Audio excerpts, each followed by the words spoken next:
Bienvenidos. La radio divertida presenta Frecuencia Psicológica. Los temas de actualidad, polémicos y de vanguardia, con la psicóloga y tanatóloga Rosalba Mosqueda Ibarra. Entrevistas, invitados y mucho más. Esto es Frecuencia Psicológica. Comenzamos. Buenos días, pasadito de las 11, nos encontramos en una emisión más de Frecuencia Psicológica Radio a través de la www, La Divertida Radio. Amigos, el día de hoy tengo como invitado, como cada mes, aquí al querido maestro, amigo Benito Balán. Él es escritor, poeta, ensayista, catedrático, licenciado en Ciencias Políticas, psicoterapeuta y guía espiritual, y lo dejamos ahí porque tiene mucho más en su haber. Maestro, bienvenido. Bienvenida también. Y bienvenidos a todos en este momento. Así es, aquí estamos con el maestro Benito Balán. El tema de hoy que vamos a abordar es nuestra participación para la paz. Maestro, a mí me gustaría que comenzáramos con algún fragmento de este libro, o más bien del poema, Sangre en la Piedra. Permítame que estamos aquí, que se metió algo. Estamos hablando del poema Sangre en la Piedra, es recordando el hecho del 68 mexicano y el homenaje al muralista José Hernández Delgadillo. Sí. El hombre nuevo viene del lugar de los descarnados. Del Mictlán viene su signo. Viene de puños, de voces, ondeando la innumerable sangre ida, donde las cuencas de los ojos no terminan de agotar su ausencia, donde el odio tiñó de garras los destinos y rompió el alma en un cúmulo de huesos, donde la piedra no ha cesado de manar su sangre, donde su derramamiento es una nueva mutilación, aún no concebida en el dolor de los mortales, amortajados, anochecidos, ciegos por su propio dolor. Oh, pero ya no puede continuarse esa gran ignorancia por la vida. ¿Cómo acompañar ese dolor de los mortales cuando nuestro cuerpo es aún una piedra herida, hollada, abandonada en el paisaje que nos sobrepasa? ¿Con qué llamada curar la aflicción si no es hiriéndola? ¿Con qué aliento soplar en esos corredores, en esos túneles ocultos, en esas cuevas, donde un par de manos vuelan como murciélagos sordos, gimiendo piedad a un creador que se hizo piedra o barro arrodillado, vientre cercano a la ceniza del hueso, donde solo el polvo es semejante al polvo, baño inmortal de la piedra, para la huidiza vida del hombre? Oh, canto de los cráneos disgregados, oh, sordera infernal donde el llanto es un largo circuito del silencio, ojo sin luz de los mortales, donde las miradas no pueden verse a sí mismas ni establecer el diálogo con su pareja, donde los candados son símbolos de fuerza y no de engaño, donde el caracol de la sangre es un enredijo al que ya nadie quiere acudir por proteger su descuidada cara, su rostro desleído y gris, su sorda cobardía. ¡Ay, corre de nuevo la purificación de la sangre, chorro de luz que se inyecta en la impasibilidad de la piedra, transfiguración del cuerpo en nuevos rostros que buscan ser humanos!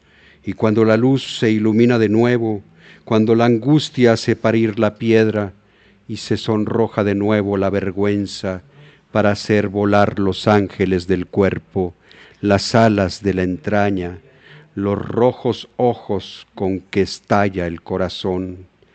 ¡Ay de mí en ese poderoso dominio, en esa súbita creación con que mi imaginación domina y vuelve dóciles los miembros de mi cuerpo, difíciles, dóciles a los giros con que sobresalto la conciencia y ahondo mi voz como trueno de una voluntad que es mía y sin embargo me ahoga en el río de la sangre común, ensamble que se hace grito y canto de batalla, torrente luminoso con que el perfil del hombre hace humanidad en medio de una nueva virginidad que brota de la lucha. ¡Ay, qué profundo es esto! Independientemente de que estaba yo acá tratando de comunicarme con ustedes, simplemente el escuchar su voz, maestro, el tono, la emocionalidad que le imprime a la letra, nos deja llegar a sentir que ahí hay una queja de mucho dolor, una queja de un sentimiento hasta desesperado en algún momento. Me pregunto yo, todos queremos la paz, todos buscamos la paz, y nosotros, ¿cómo podemos participar? ¿Qué podemos hacer como ciudadanos para conseguir esa paz tan anhelada? Sí, este canto aflora en recuerdo a ese movimiento del 68 de hace 50 años. Sí, tantas matanzas allá en Tlatelolco y toda esa región. Sí, y viene como un vertedero, como un río de sangre desde entonces, en la lucha por libertades democráticas y una nueva mirada hacia nosotros mismos y una acción solidaria que en un principio es de un terrible dolor, ¿verdad? Que pareciera que se queda congelado en el tiempo, ¿verdad? Por aquello que luego escuchamos de las consignas de 2 de octubre, no se olvida, y que queda como un símbolo y un legado en la cultura de nuestra patria. Y también es un llamado a la conciencia, y es un llamado al despertar de esa conciencia en términos de organización. A partir del 68, muchas organizaciones sociales democráticas empiezan a surgir en el país, y hay un cambio de cultura justamente en el terreno democrático. Sin embargo, pues también hay excesos y hay respuestas extremistas, violentas, ¿no? Y represión por lo tanto.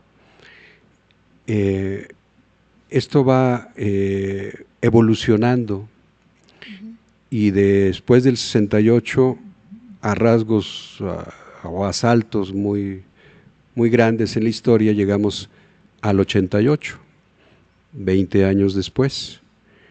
En el 88, esa convergencia de la sociedad civil naciente, ¿verdad? Como conciencia diferente a las estructuras y al régimen de ese entonces, que pareciera que sigue similar o igual, ¿no? Realmente encuentra un cauce distinto a través de la insurrección electoral. Ajá. De esos años, en 1988. Ajá. Surge 2 movimientos simultáneos, uno de parte del Partido de Acción Nacional, encabezado por Manuel Cloutier, Maquío, que llega a adquirir una fuerza insospechada en todo el país. Así es. Y no tanto por la estructura propia del partido, sino más bien por la capacidad de liderazgo que tenía Maquío, la gran entrega y el gran valor cívico de una gran autoridad moral que imprime, pues, y la confianza en que no se va a dar por vencido. Y por el otro lado surge la corriente democrática dentro del PRI, que luego se va a a convertir en el Frente Democrático Nacional, encabezado por Cuauhtémoc Cárdenas, y que va a sacudir también la estructura del viejo régimen,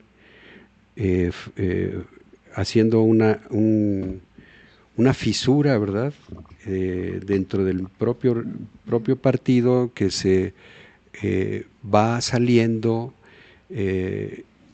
a favor de un candidato de oposición. Se va convirtiendo en un nuevo liderazgo con toda esta tradición cardenista de su padre y toda la tradición también cardenista del propio partido, como que la parte más democrática, social, va siguiendo ese liderazgo.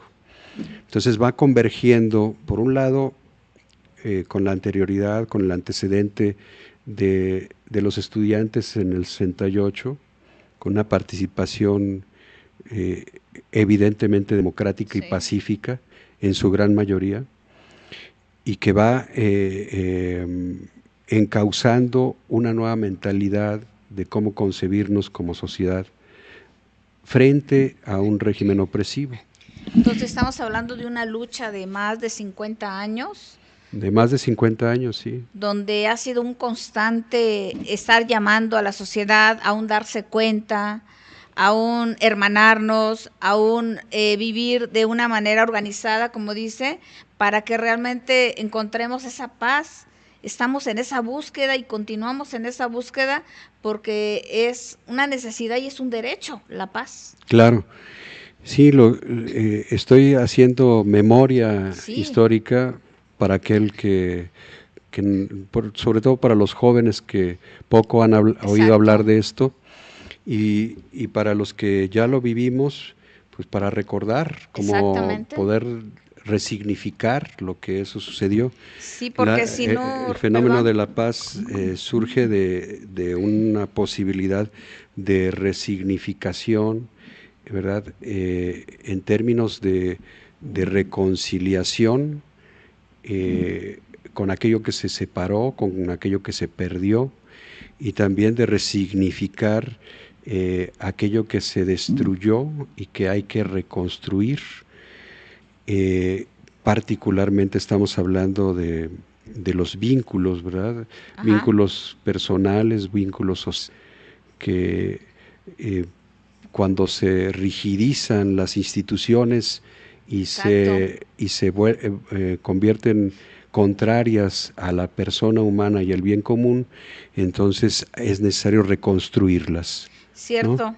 Creo que esto de los vínculos, que es una necesidad humana totalmente, cuando no vivimos realmente hermanados, cuando no vivimos de la mano, cuando no vivimos en un ambiente solidario, pues justamente empiezan las guerras, porque cada quien empezamos a ver desde nuestro ángulo las cosas, y creo que eso es lo que nos ha perdido.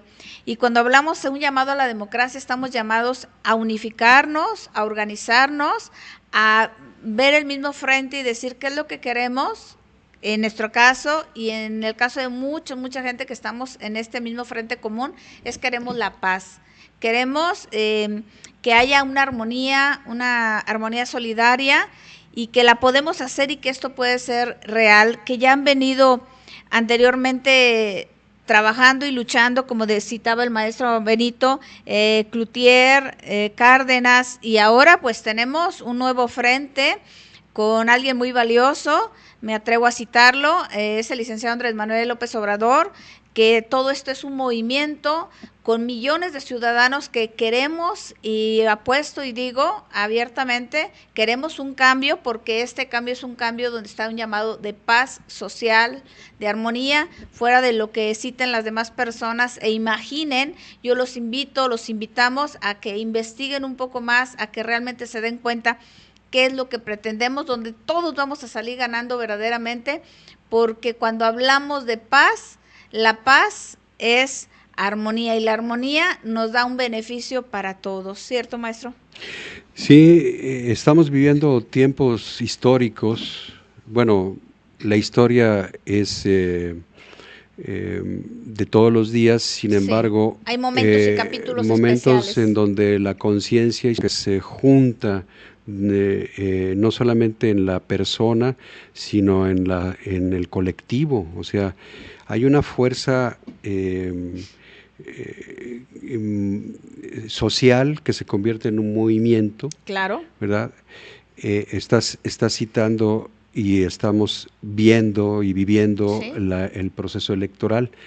En este sentido, el proceso electoral de que vivimos en el 2018 no es un proceso electoral común. Ajá, no. Es un proceso que va a la par de un movimiento social. Como yo estaba citando en el 88, hay un desgajamiento del PRI, sí, ¿verdad? Y una insurgencia civil que viene también por parte del PAN. O sea, van confluyendo en ese momento hacia la democracia. Y quería yo citar que cuando se da la suspensión o la caída supuesta del sistema electrónico, ¿verdad?, para contabilizar los votos en esa noche del 6 de julio del 88, posterior a ese momento donde se evidencia en muchos sentidos signos de fraude. Por supuesto. Entonces se juntan los dos liderazgos en una foto histórica donde Cloutier, Cuauhtémoc Cárdenas y la señora Rosario Ibarra de Piedra, defensora, una de las primeras defensoras de derechos humanos en México, se unen los tres en un frente común en contra del fraude electoral. Exacto, porque se dan cuenta que estamos buscando lo mismo y queremos, y nos empezamos a dar cuenta de cómo de repente ocurre un apagón, se va el sistema, nos empezamos a dar cuenta, y todo lo que se ha estudiado y se ha analizado, que pues a final de cuentas ya sabemos que no va a ser tan fácil debatir al régimen, porque no es tan fácil soltar el pastel, vaya, pero sin embargo somos más los que queremos, somos más los que luchamos y somos más los que anhelamos y buscamos de una manera pacífica, ordenada y organizada esta transformación. Bueno, yo sin hacerme públicamente adherente pues a alguno de los candidatos, ¿verdad?, porque quiero respetar la libre elección de los demás, yo solamente quiero constatar los hechos históricos, ¿no? Hoy estamos ante un momento en el cual hay una ruptura en términos de falta de credibilidad de las instituciones. Para empezar. ¿Verdad? No es una cuestión solamente de tipo legal, no es una cuestión de formalizar, de que formalmente sea legal una autoridad, sino que también hay un desprestigio en relación a las instituciones. No hay esa credibilidad al 100%, y eso es a lo que yo me refiero, que hay una crisis de estructura. Ajá, estamos hablando del INE, del TRIFLE, y de los poderes de la Unión, o sea, presidencia, Congreso de la Unión, Poder Judicial, o sea, cada uno de estos elementos, ¿verdad?, instancias del Estado han perdido credibilidad. Cierto, ha habido muchos ante la sociedad hechos civil, que la sociedad se empieza a dar cuenta de que pues no son honorables, no son transparentes, dejan mucho que desear, y creo que la gente ya no está ignorante de muchas cosas. Bendita la tecnología que nos ha permitido en tiempo, lugar y forma informar objetivamente, y que lamentablemente pues también los medios pagados ya no son creíbles tampoco, porque desinforman. Y eso ha dado pie a que existan tantas radios comunitarias, tantas radios independientes que apuestan a llevar la información veraz, y es como la gente se empieza a dar cuenta ciertamente de cómo estos sistemas, estas órdenes de justicia no son tan realmente honorables, vaya. Claro. Y es donde nos deja toda esta duda. y luego todo lo que viene siendo, independientemente, como usted dice, y estoy de acuerdo, no vamos a darle a cada uno que nos vamos por el azul, por el blanco, por el negro, pero sí queda claro que somos más los millones que estamos apostando por la paz, y que se nota cuando un candidato hace la guerra, cuando un candidato evade, cuando un candidato es imprudente, cuando un candidato no está haciendo lo correcto con sus hechos, con lo que dice, con lo que hace, y eso es una incongruencia. Y uno sabe muy bien cuando uno de los candidatos pues no está parado por un pilar sólido, y la gente se mofa, la gente se da cuenta, la gente entiende esto, y es donde dice, ¿para dónde me muevo? Claro. Por el otro lado, quiero señalar que hay una coyuntura histórica en términos de las elecciones, ¿verdad? Hay una elección de más de 3,000 representantes en todo el país. No es solamente la elección presidencial, ¿verdad? Sino son elecciones de 9 estados, son elecciones para los diputados, para senadores, para presidencias municipales, etcétera. Y esta coyuntura está siendo envuelta desgraciadamente por la violencia que vivimos. Triste, pero así es. Y es una violencia tanto estructural, cultural, simbólica, y también una violencia directa.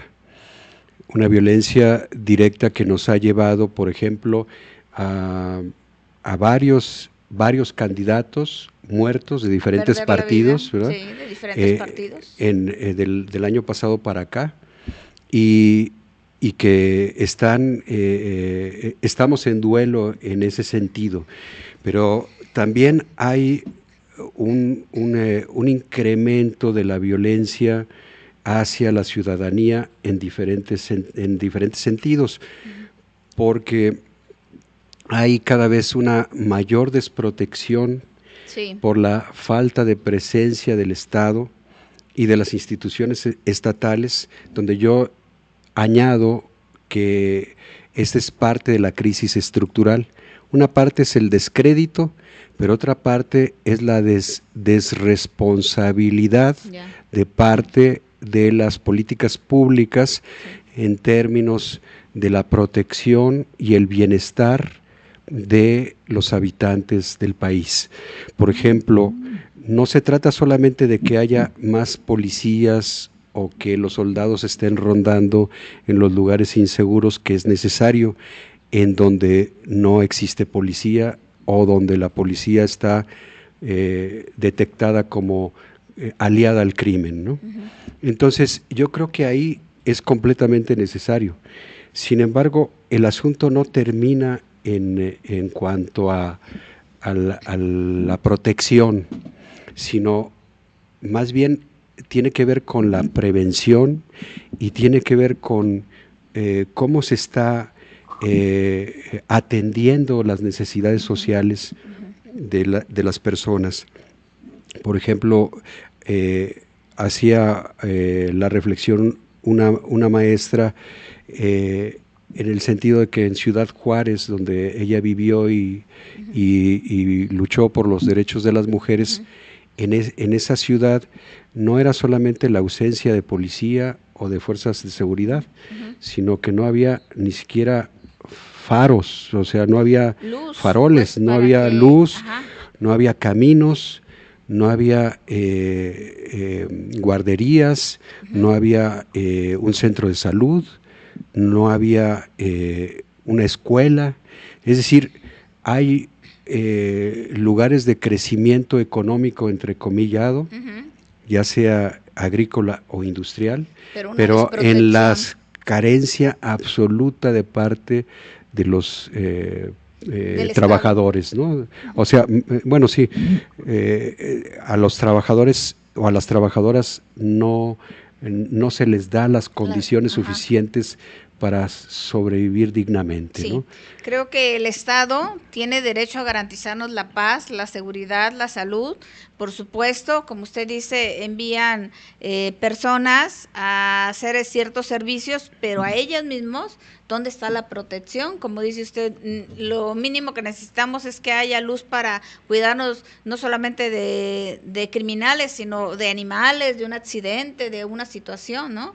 Y sí es muy lamentable y de verdad sí es muy triste darnos cuenta que en torno a todo este cambio político, cultural que se está realizando en todo lo largo y ancho del país, lamentablemente muchas personas, independientemente de su color, son personas tan valiosas, personas que están tratando de vivir por nuestros ideales de cambio cada uno, y que pierdan la vida es muy, muy triste, muy lamentable, y de verdad, como dice el maestro, sí es cierto, nos encontramos en un país en luto, porque no solamente estas personas que estaban militando en sus diferentes banderas, sino todo el país se ha volcado, y lamentablemente tengo que decirlo, por ejemplo, aquí en Irapuato, desde donde estamos transmitiendo, todos los días es un hecho muy lamentable, que se lo puede atribuir al crimen organizado, se le puede atribuir a lo que tú quieras, a la misma violencia en sí, pero que estén surgiendo muertos y muertos y muertos todos los días, y que se contabilizan a lo largo y ancho del país por miles. Y que es muy lamentable, que esto no debe estar sucediendo, porque la vida es maravillosa, la vida vale la pena vivirla, todos tenemos una misión, todos tenemos un sentido de estar por aquí. Les voy a invitar a que se hagan presentes, a que miren este libro que ustedes ven aquí, que es autoría del maestro Benito Balán. Y es ilustrado por el maestro Delgadillo. Y es ilustrado, por supuesto, por el maestro Delgadillo, participando aquí en conjunto con este mensaje de luz y de paz que el maestro Benito nos quiere regalar a las personas que se comuniquen y que nos expresen qué estás leyendo, o bien, si tú tienes un pensamiento inspirador sobre la paz, háznoslo saber, compártenlo, y tendrás como regalo este libro. Este valioso libro, por su contenido, te va a encantar tanto que lo vas a tener que leer varias veces, porque es un libro para hacerlo vida. Y esto también es una participación a trabajar por la paz. Creo que este es el llamado de nuestra participación por la paz desde cada tribuna donde nos encontremos. Todas las personas están llamadas, donde tú estés, en cualquier puesto, en cualquier rol, en cualquier actividad. Vamos a echarnos un clavado dentro de nosotros, vamos a meditar un poquito realmente qué queremos para nosotros, para nuestra gente, para nuestra sociedad, y entonces empecemos a pensar con mayor claridad, empecemos a ser más analíticos y empecemos a darnos cuenta que la historia misma, como nos la está contando el maestro Benito Balán, nos habla de aciertos y desaciertos. Si no aprendemos de ese pasado, no lograremos comprender por qué estamos ahorita. El pasado nos sirve para aprender, para darnos cuenta, para enseñarnos lo que sí, lo que no, y de este modo, en este tiempo presente, es cuando vamos a ejecutar el cambio que queremos para el futuro, y puede ser un futuro no tan lejano, que realmente empecemos a darnos cuenta que sí es posible tener una vida distinta, y sobre todo donde estemos unidos en la paz, en la seguridad, y una vez que tengamos seguridad y paz, créanme que vamos a ser un país donde haya más oportunidades de compartir creatividad, conocimiento, mayor expansión en todo, y eso nos traería mejor armonía. Yo quisiera hacer un comentario en el sentido de que todos los candidatos hablan acerca de modificar la estrategia de seguridad, incluso los que en su gobierno lo estuvieron apoyando. Sí.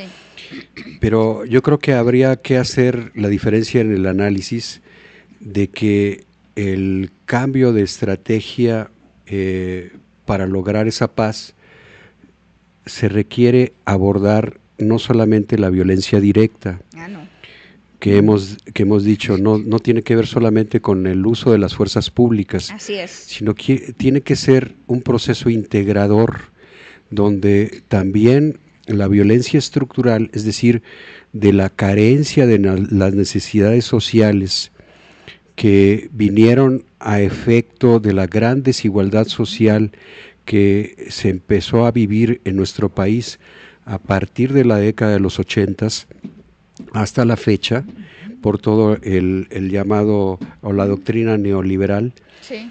que puso en una situación no solamente de pobreza, sino de carencia de derechos, ¿sí? Sí. Porque una población puede ser autosubsistente, pero si no tiene los derechos básicos, simplemente no progresa, no florece.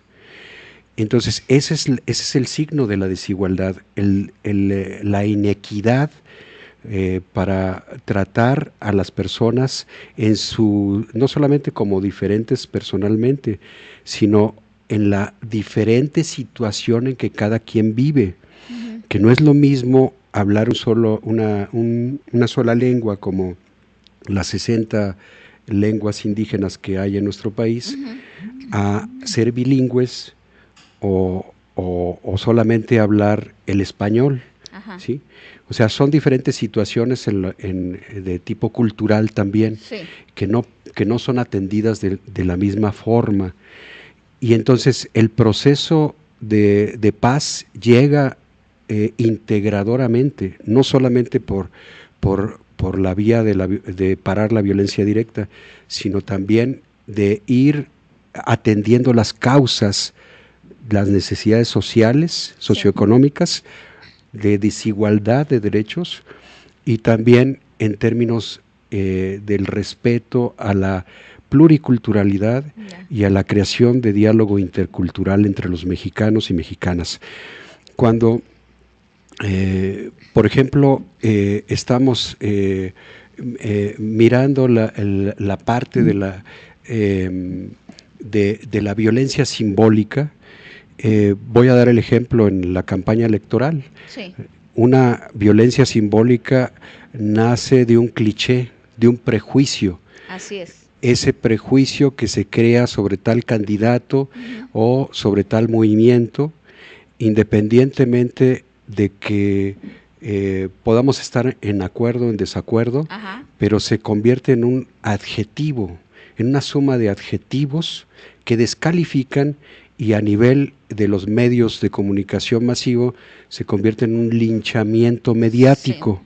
Sí. Entonces llega el punto en el cual uno, por la creencia de que no vale la pena escuchar, de que no vale la pena investigar, que simplemente por la etiqueta que se le puso está descalificado, eso es violencia cultural, ¿verdad? Y se convierte en violencia física directa, por supuesto. Sí, ¿verdad? desata.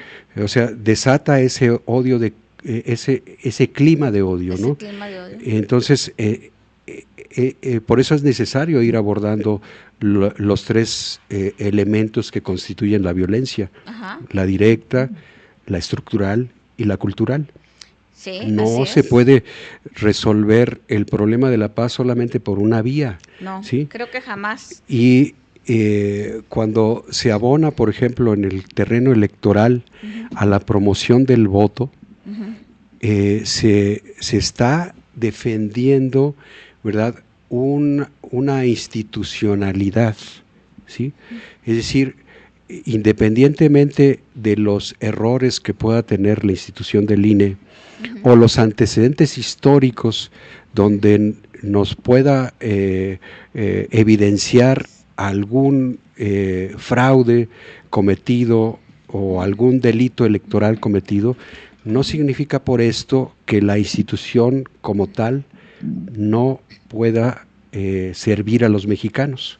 Yo creo que la promoción del voto debe de estar encaminado a fortalecer la legalidad de la institucionalidad. Es decir, cuando vamos investigando y vamos participando como ciudadanos a favor del voto, vamos siendo partícipes de un movimiento de paz. Vamos luchando por la legalidad de ese instituto, de tal manera que si tú estás convencido de votar, pues milites o no milites, así es, promueve el voto, ¿verdad? Pero promueve el voto desde desde una cuidadosa atención a las diferentes posturas que cada candidato tiene. Creo que ¿no? eso... Porque de otra manera es como cerrarse la posibilidad a que el otro realmente tenga mejores razones que lo que yo había pensado que no tenía. Y por el otro lado también la promoción del voto me lleva también a un compromiso no solamente de votar, Así es. sino también de vigilar el proceso electoral. Y si realmente hay ese compromiso, nace la iniciativa para ser observador electoral. Claro. Que podemos, cualquier ciudadano, inscribirnos en el Instituto Nacional Electoral para participar dentro del proceso, aunque no hayamos sido elegidos por ningún partido, ni querramos ser de ningún partido. Sí, creo que independientemente si militas, si está registrado o no, tú tienes derecho al voto, pero un voto razonado, donde tú tendrías que analizar, no dejarse llevar por lo que dicen, suponen, imaginan, porque eso sería como un voto ciego.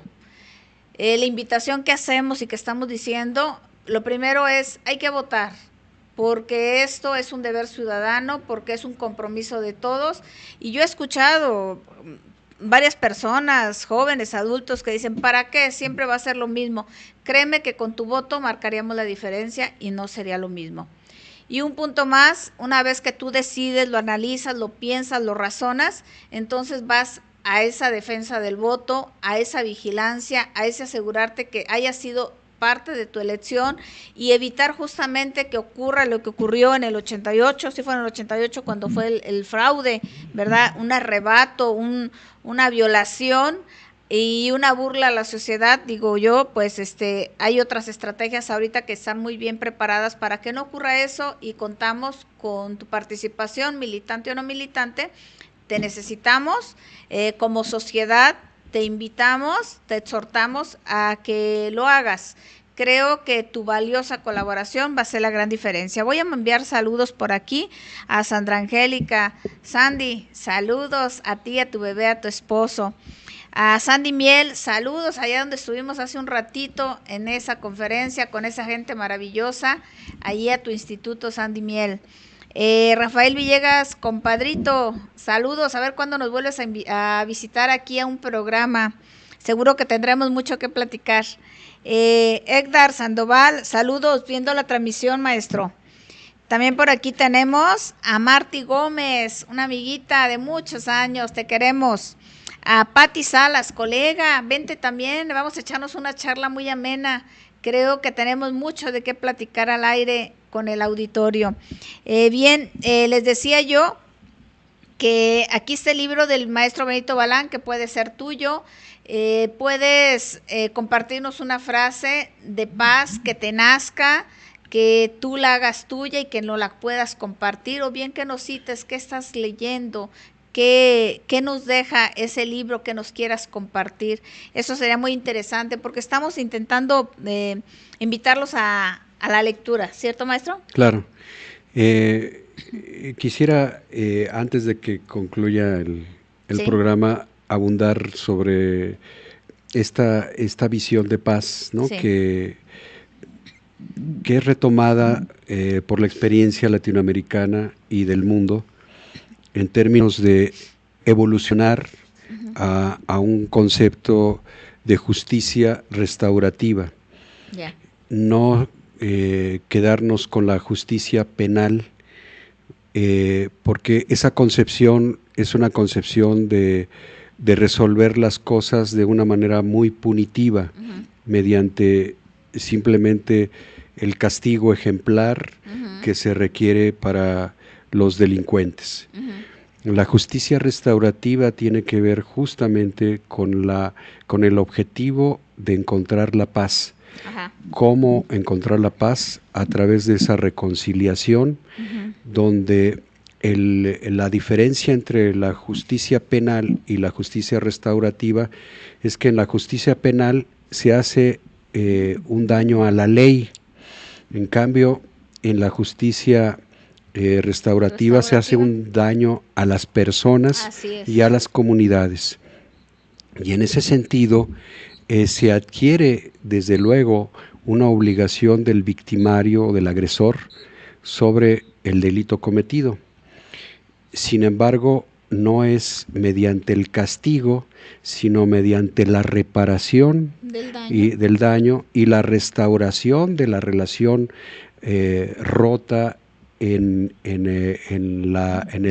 los vínculos que hablábamos y del tejido social, donde hay un compromiso hacia la comunidad en términos del trabajo reparador o restaurador que el que cometió el delito se ve obligado a realizar.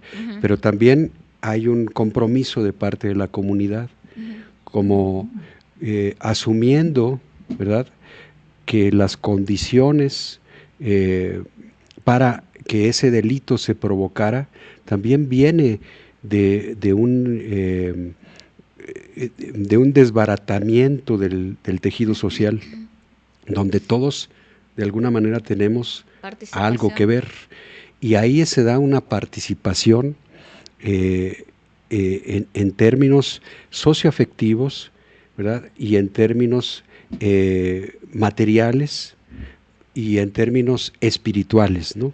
Es decir, necesitamos ir contribuyendo a que como sociedad civil nos vayamos fortaleciendo, no solamente en el terreno de que el Estado respete la ley como Estado de Derecho, que ese es el impulso fundamental de esta lucha por la paz que hemos señalado de nuestra participación, sino también el asumir nuestro propio compromiso dentro de esta restauración de justicia que se da a través de la reconstrucción del tejido social. Y esa reconstrucción del tejido social abarca familia, abarca escuela, abarca gobierno, abarca trabajo, abarca empresa y desde luego pues la religiosidad o la propia espiritualidad de las personas y de los pueblos. Es decir, es un trabajo que apenas comenzamos. Alianzas, ¿no?, hermandad. Y de reconciliación, ¿no? Sí. Que por eso decía que el ir al fondo del asunto es ir a integrar, ir a integrar cada una de las violencias que vivimos, la violencia directa, pero la violencia socioeconómica, la violencia cultural, ¿no?, étnica, de género, de discriminación de los jóvenes, etcétera, ¿no? Sí, voltear a ver esos grupos vulnerables que nosotros lo vivimos aquí, pero y toda esa gente con esas necesidades que las tenemos en las orillas, que las tenemos a los indígenas, a todos estos con diferentes lenguas, dialectos, que les tiene que llegar de un modo o de otro esta información de abrazarnos, esta información de decir estamos también luchando por ti, vamos a unificarnos. No solamente ellos, realmente una diversidad tan grande que tenemos de sociedad donde estamos diciendo, estamos todos en la misma línea, pues entonces juntos tendremos que llegar y que esto no es utopía, esto puede ser una realidad y no puede ser tan lejana. De verdad, esto que nos cita el maestro, yo le digo, maestro, realmente cada charla es pues una lección para mí porque me deja así como pensando y que ojalá esto que a mí me pasa, le pase al auditorio, que a lo mejor dice no hay yo qué decir, pero sin embargo, pues nos quede una reflexión. Yo digo, con 1, 2, 3 personas que ya se queden con este sentimiento del mismo anhelo de paz, este mismo deseo de indagar, de buscar, de encontrar propuestas y soluciones, porque no solamente es quejarnos, sino qué hacemos en pos de esto. Y como usted dice, sabemos que la paz la hacemos todos, la sociedad, las instituciones, todos los que tienen cierta fuerza y cierto poder, que todos hiciéramos nuestra partecita que nos toca, pues otro mundo sería. Por supuesto. Yo estoy seguro que en el proceso de paz tiene que ver no solamente con una postura política o una participación política. Empieza desde luego que ahí se refleja, pero tiene que ver sobre todo con un proceso interno que es espiritual y se manifiesta éticamente, es decir, a través de una espiritualidad, a través de una moralidad. Así es. Pero no me refiero yo a lo moral en términos de moralismo, de adoctrinamiento, Ándele. de dogmas, de querer imponer mis creencias a los demás. No, yo me refiero, espiritualidad. Es la vivencia propia donde surge esa autoridad moral desde la congruencia misma de lo que yo creo y yo vivo y comparto, ¿no? Y en ese sentido es como reconocer en mí que tengo la dignidad y que merezco vivir dignamente. Así es. Esa dignidad que desde mi creencia pues viene del Ser Supremo, ¿verdad? Y otros podrán decir desde la naturaleza humana. No importa, el caso es que todos tenemos esa dignidad humana. Así es. Y desde ese punto de vista, el que yo me dé cuenta que merezco vivir dignamente, entonces me lleva a que en términos del proceso electoral yo puedo elegir con dignidad, es decir, desde mi razón, no solamente desde mi emoción, desde luego no suprimir la emoción, reconocerla, ¿verdad? El entusiasmo que me causa esa idea, ¿no? Pero reconocer cuáles son las ideas que realmente para mí son más convenientes, no solamente para mis intereses personales, sino para el bien común. Así es. Y en ese sentido, mi manera de atender esa dignidad me va a llevar a defender mi voto dignamente, a no dejarme convencer, imponer, convencer, comprar, lo que sea. Intimidar, ¿verdad? Intimidar. A través de que me van a quitar algún programa, algún beneficio particular, cuando en realidad las políticas sociales son un derecho de todos los mexicanos, ¿no? Y que las diferentes maneras de utilizarlo facciosamente por los partidos gobernantes ha sido desgraciadamente para juntarlos a su clientela. Manipular a su clientela. Entonces, la manera como yo tengo de responder pacíficamente es creerme merecedor de esa dignidad y defender mi voto. Y si me ofrecen más dinero del que yo comúnmente tengo, si yo participo en este fraude, entonces atreverme a deslindarme justamente por la dignidad que merecemos todos de vivir dignamente, ¿no? Sí, creo que ese es el verdadero llamado a decirte, mira, si tú quieres vivir la verdadera espiritualidad y la verdadera congruencia, no se trata de religiosidad, de iglesia, se trata de que entres en ti y que tú digas realmente qué es lo que yo quiero para mí, para los míos, para mi sociedad, para mi familia, cómo quiero, cómo deseo, cómo anhelo vivir, y te vas a dar cuenta que todos anhelamos en el fondo la paz, todos queremos ser felices, pero que esta felicidad no es solo, no lo puedo construir yo solo, siempre todos necesitamos todos de todos y lo tenemos que hacer de una manera razonada. De veras, esta época electoral es algo meramente y súper importante, como dices, que no solamente es a nivel local, es a nivel nacional, todo este cambio que podemos generar, donde tenemos que ver realmente qué es lo que queremos, insisto, y de esa manera yo no dudo que tu propia razón y tu propia conciencia te diga que quieres la paz. Y cuando uno busca la paz, tu corazón te va a decir realmente para dónde. Analízalo, siéntelo, víbralo, busca y no te dejes influenciar, no te dejes opacar, porque ya conocemos que hay muchos medios que están distorsionando la realidad de las cosas. La ganancia que ellos tienen es para algunos cuantos, en cambio hay otras propuestas que son para todos. Independientemente de todo eso, yo no dudo que existen muchas gentes lindas, hermosas dentro de los otros digamos, colores que están ofreciendo y que están diciendo, pero sin embargo, pues detrás está toda una estructura que le va a dejar o no le va a dejar actuar. Y sin embargo, hay otras propuestas que sabemos que todos vamos a ir de la mano. Bueno, maestro, a mí me encantaría que cerráramos con un fragmento de alguna de tus composiciones. Sí, con todo gusto. Este es un poema que yo escribí el 20 de septiembre del 2017, justamente después del 19 del cuando terremoto, ocurrió allá, ¿verdad? en la Ciudad de México. Exacto. Y lo titulé Cuando uno es otro 19 de septiembre, porque justamente se vincula al del 85, en el mismo pasado día. La coincidencia histórica, aunque increíble. Nosotros como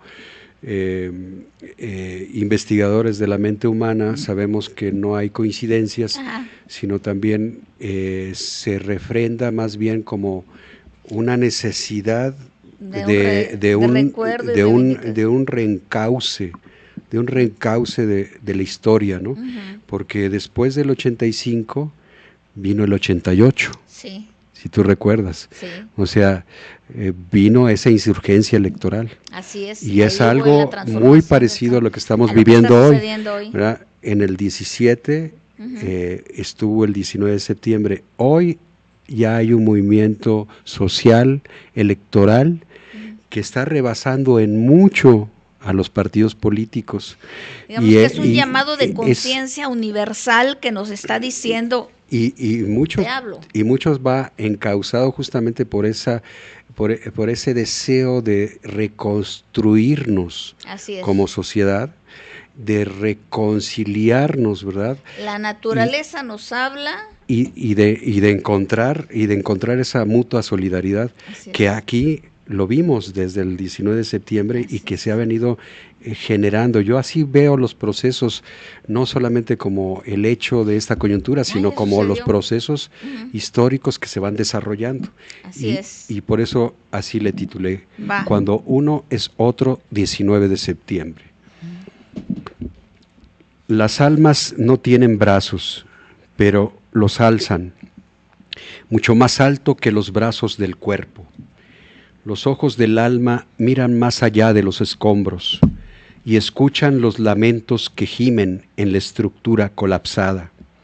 Hace falta más que un guiño de ternura, pero cuánto amor irradia ese pequeño gesto en la mano de una niña y en el que la saca, porque es el gesto de la entraña que muestra su brazo solidario, que conmueve a la nación entera, de raíz y de corazón.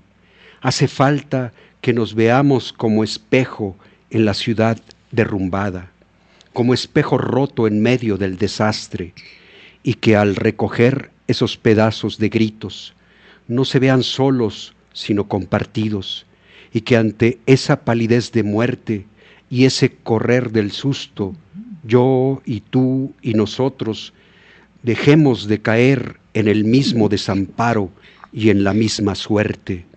Y aunque hoy la desolación haya querido entrar de nuevo, aullando a nuestra casa, el enjambre de brazos que jala con el alma una sola cuerda, ha superado la maquinaria pesada, ha desbordado los discursos vacíos y el espanto que se encubre tras la silla del poder. Ayer las piedras ardieron desde el fuego que quisieron sepultar y hablaron con furia las palabras prohibidas. La nación se nos está cayendo a pedazos, pero millones de ojos anónimos con sus miradas oceánicas nos han regresado la mirada que teníamos perdida, y millones de llamadas anónimas que nos hablan en silencio nos han devuelto el alma, regresando la confianza del pueblo que somos, pues el bien común se conquista, se gana entre las calles solidarias, en los hogares de los sencillos que extienden su paz, su pan y su cobijo, y en los corazones donde abunda la humanidad y se sobrepone a la tragedia. Para todas aquellas víctimas de esos terremotos y todas aquellas víctimas que hoy en día, hombres y mujeres, mueren de una manera inmerecida, de una manera injusta completamente. Para todos ellos y ellas, mi respetuoso acompañamiento en su dolor. Gracias, maestro Benito. Pues sí, nosotros tratamos de darle voz a aquellas personas que ya no pueden expresarlo, tratamos de darle voz a todas aquellas personas que callan, tratamos de darle voz a este grito de toda una sociedad que dice: necesitamos volver a nuestra esencia de paz, de armonía, de solidaridad. Y la paz la vamos a construir todos, la paz la vamos a exigir y la paz la vamos a lograr si hacemos a cada quien lo que nos corresponde, empezando por una paz interna y propiciándola exteriormente, sí que la vamos a construir. Maestro Benito Balán, encantada de que estés aquí porque es una lección cada ocasión. Y pues no me queda más decirles que aquí, auditorio, invítenos, comuníquense, yo me comprometo a contestarles a cada uno de ustedes. Muchas gracias. Muy bien, maestro Benito, reitero ese agradecimiento y vuelvo a lo mismo. Y no me queda más que decirles que les saluda Rose, les bendice Dios. Hasta la próxima. Esto fue Frecuencia Psicológica a través de la Radio Divertida. No te pierdas nuestra próxima emisión por la Radio Divertida. Frecuencia Psicológica con la psicóloga y tanatóloga Rosalba Mosqueda Ibarra. Hasta la próxima.